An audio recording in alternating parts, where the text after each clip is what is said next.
মানুষের কাছে সাংস্কৃতিক বৈচিত্র্য দিতে পারবেন, তাহলেই এবং সম্প্রীতিময় সমাজের এক উদাহরণ বয়ে আসবে এই পূর্ববঙ্গ। মনে করি তারা এই জন্যই বারবার এই অঞ্চলের উপরে বৈদেশিক নেতৃত্বে পাশবিক শক্তির লোলুপদৃষ্টি পড়েছে।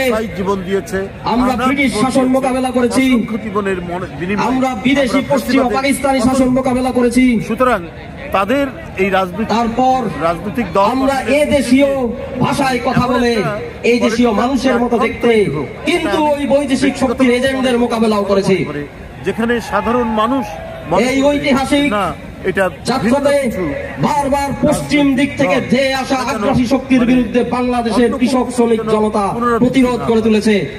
নিজেদের স্বাধীনতা ও স্বকীয়তা আমরা কোনোদিন বিলাই দেই নাই।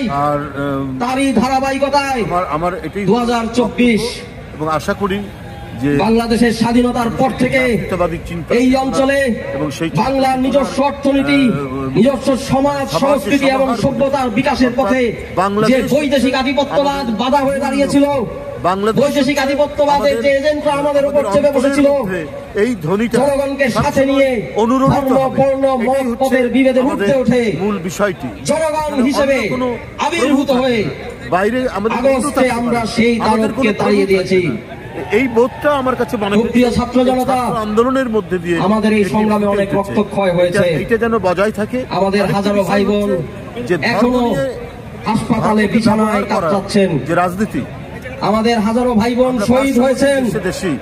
যে ধর্মকে আমাদের শহীদ এবং গাজী ভাই ও বোনদের এবং জনগণের আত্মত্যাগের দায়ভার এখন আমাদের কাছে। অপমান করার রাজনীতি আমাদের কর্তব্য ভিন্ন। তো সুতরাং বাংলাদেশে 2024-এর গণ অভ্যুত্থানের মধ্য দিয়ে জনগণের নতুন আশা আকাঙ্ক্ষা, রাজনৈতিক স্বপ্ন এবং হাজির হয়েছে। জন্য জনগণ এখন আর বিকাশের জন্য কারো দাসত্ব মেনে চলতে চায় না।